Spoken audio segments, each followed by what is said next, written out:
Everybody up and rolling? Ready? Okay. All right, Larry. At approximately 11:50 p.m. last night, two Smith County Sheriff's Office deputies were on patrol in the 14,000 block of State Highway 155 South, and they were out on a traffic stop. The Sheriff's Office Patrol Unit, emergency overhead, and other emergency lighting were activated. The two deputies had placed both occupants of the vehicle from the original stop in the back of the patrol unit, and they were in handcuffs. One sheriff's deputy was seated in the front passenger seat operating the onboard computer as well as the radio, while the second deputy was behind the patrol unit. At approximately 12:50 a.m., the deputy in the patrol unit radioed that there had been a crash involving the second officer and a vehicle. The deputy sustained life-threatening injuries as he was hit by a 2017 full-size Mercedes.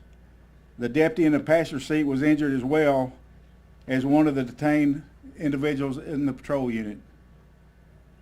The slightly injured deputy from the passenger seat of the patrol unit exited the unit to check on the driver of the patrol unit. That deputy had been hit at a moderate speed at best and had been launched under the patrol unit. The slightly injured deputy removed the severely injured deputy from under the patrol unit and discovered that he apparently had head injuries. The first deputy also checked the occupants of the 2017 Mercedes and believed they were intoxicated. The first deputy from the passenger side of the unit sustained non-life-threatening injuries and radioed our Emergency Operations Center for 3 ambulances and a life flight. The slightly injured deputy was treated at a Tyler hospital for his injuries and released. The second deputy was taken to a trauma unit of a local hospital and later admitted into the intensive care unit. Unfortunately, he had received 2 severe head injuries and expired in the IC unit this morning at approximately 6 a.m. with his family and his law enforcement family at his side.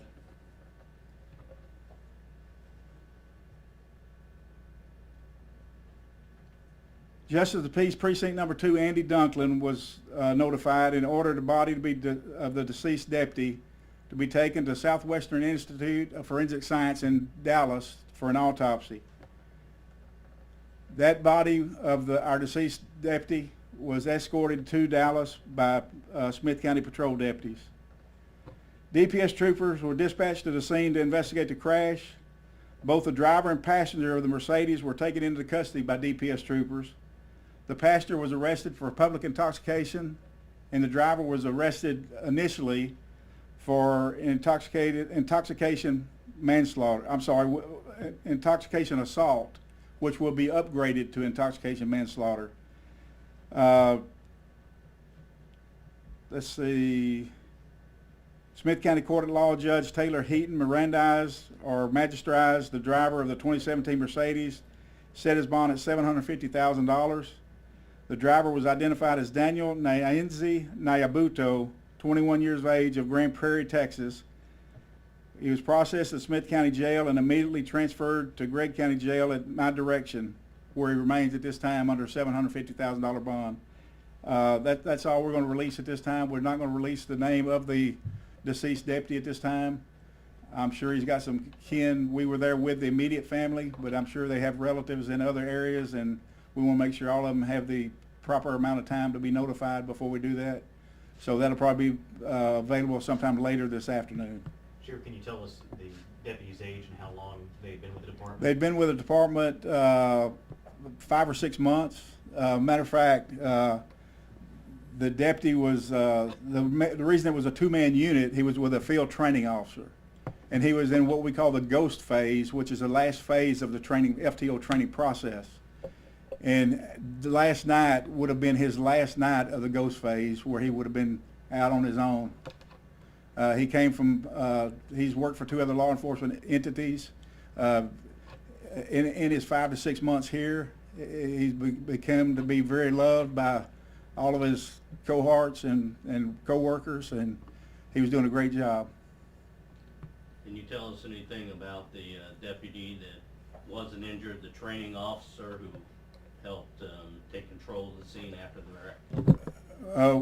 Exactly what do you want to know, Alan? Who it is or what you can tell us about He was injured too, and I'm gonna wait and get his permission to release his name as well. But I'll do that at the same time today. I'll give you the names of both of them this afternoon. And his status? His status, he was treated and released. I talked to him, both Chief Jackson and myself were at the hospital from the time he was in trauma. The deceased deputy was in trauma unit until he went and when he expired in the ICU unit. He had quite a bit of family there, and we're just going to have to stick with them and help them get through this as they help us get through it. Now, as far as any injuries to the suspect that was in the vehicle, what is that person's status?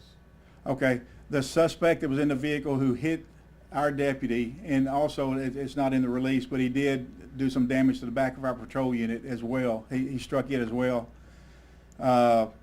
and he has no injuries. He's taken to Mother Frances Hospital, I believe, by DPS, but only for a blood draw for his intoxication status. Okay. What about the man that your deputies had pulled over and had in the back seat of their unit? Okay, the 23-year-old in that unit was treated at the hospital, and the status, I believe, Chief Jackson, he will be released. Is that correct? DPS is working the crash out. No, I'm talking about the one. That y'all have taken in? Well, they're still working. The DPS is still working the crash. That's part of the crash. Okay. So Jean Dark with DPS, after I've sent her a copy of our press release, and she will take over from there to do the crash portion of it. Now, you mentioned that you immediately sent the driver of the Mercedes after y'all had him in custody to Gregg County Jail. Could you Yes. explain to the people at home why you did That is my policy. That's my protocol. Anytime we have anybody that has anything to do with the injury of a deputy, or we need to keep them separate from other inmates, and we don't have enough room to do that, Sheriff Sarliano is very gracious, and he doesn't even charge us. And we reciprocate the same way. As if you'll remember, on the first COVID that we had in either jail was a Gregg County COVID patient that we brought over to Smith County because we had a negative pressure room. So we work together. I've known Sheriff Sarliano for 46 years, and we have a great working relationship, and I appreciate what he does. Sheriff, can you remember the last time you had a in the line of duty death? The last line of duty death would have been prior to my being sheriff. That line of duty death was the one, I'm trying to remember the name, that was working the estray out here towards Bullard somewhere, and the cow knocked him down and he hit his head on the pavement. I know his name, I just at a loss for what it is right now. So it was your time as sheriff, this is the first one? Yes. I know it's early and I know DPS is working the crash. Any idea how fast that vehicle was headed? I observed some video footage, and it was very moderate to fast speed and directly into the back of our patrol unit.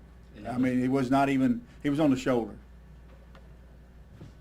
With him being housed in Gregg County, will he still be tried in Smith County? Absolutely. That doesn't change the process of where he's tried. It just is a courtesy hold by Gregg County for us. Have you had an opportunity to talk with the family of the fallen deputy? I have. I've talked to him immediately after, when she first got to the hospital. I talked to her, and then once we got the word in the ICU, we were all up there right outside the unit, and I talked to her then. And as a matter of fact, I'll go ahead and say this: we're delivering. Not that it will take the place of her husband. That's not what it's for. But we're delivering a check from our foundation to her here after this press conference for a substantial amount of money. We've got some other funds from the 100 Club and others that are kicking in, the Texas Municipal Police Association, Tyler Patrolmen's Association, and I think that's the only ones I can remember at this time. And we just want to make sure that family's taken care of. He has a 8, a 5, and a 4-year-old that he's left behind, as well as his wife, and we're going to do everything we can, to take care of them. And any words for family and friends on the officer or about the deputy? I'm sorry? Any words that you'd like to say to like family, friends about the deputy? Just be in prayer for the family. Is pretty much all we can do is go to the Lord in prayer at this time, and keep them close. Don't crowd them, but whatever they need, see that they get it. And anything we can do, we've placed a lieutenant with the wife. She will be by the wife's side until probably he's laid to rest. Which we don't know at this time when that'll be, because he was sent to Dallas for the autopsy. But we'll keep you all apprised of when that will be. But we'll have another deputy at the house, just like we had at the hospital. Well, we had probably 20 at the hospital because we couldn't get them to leave, and we just decided to bring in criminal investigators to take the place of the patrol deputies, and because they were in no condition to answer calls, to be quite honest with you. You mentioned the presence of law enforcement at the hospital. We saw that too. Also, I believe there was somewhat of a procession as they took the body to Dallas. Some Mhm. people saw fire trucks over the overpasses on the interstate. Kind of speaks to the community when it comes to first responders. Absolutely. We had 2 units, one in front, one in back, that will follow the body all the way to Swifts, and we'll bring it all the way back, as well as Dallas County Sheriff's Office. Anything Any else? idea when the other deputy might go back to work? We don't have any idea, to be quite honest with you, when any of them will go back to work. The way it fell, this morning would have ended their shift, where they're on their 3 days off now. They get 2 days off one part of the week and 3 days the next part of the week. So they're on their 3 days off, but we're going to make sure that they have the support and counseling that they need. But some need more than others, and we're going to make sure they get what they need before we put them back to work. If Chief and I have to get out there ourselves and patrol. Thank you. Larry, any message you want to give to people about watching out for pulled over vehicles and or driving drunk? Well, Alan, I don't know what more you can say than what the state law came out here several legislatures ago, where you have to slow down to a certain speed or move over for law enforcement on the side of the road with overheads flashing. That's the best I can put it. Even if you have to stop. But what I will go further than that is say is don't drink and drive. That's the message. When I came here, we didn't arrest DWIs. But I will tell you, I changed that as quick as I could. And DWI will kill someone as quick as a gun will. And we are strict on DWIs in Smith County. The DPS is, all the local law enforcement are, Tyler PD is, and we're going to remain that way. And this is the reason. Sheriff, there's been an outpouring of support on social medias and some other places. Can you just talk about the brotherhood? You guys may not know each other, but y'all wear the badge, and you guys are, how close you guys are. Right. Just one family. That's what it amounts to, just one big family. Sheriff, this started as a traffic stop, is that right? Yes, with a third vehicle. And it's a situation like this speaks to the dangers that our law enforcement officers face no matter what the situation. Absolutely. Traffic stops happen every minute of every day across this country. Right. And in this case, it Right. turned fatal. Right, and like Chief Jackson and I were talking to the officers on the shift before we left the hospital, it's a very active shift that we have. They seek out drunk drivers, they seek out burglars, they seek out thieves, and that's what we got in Smith County now. And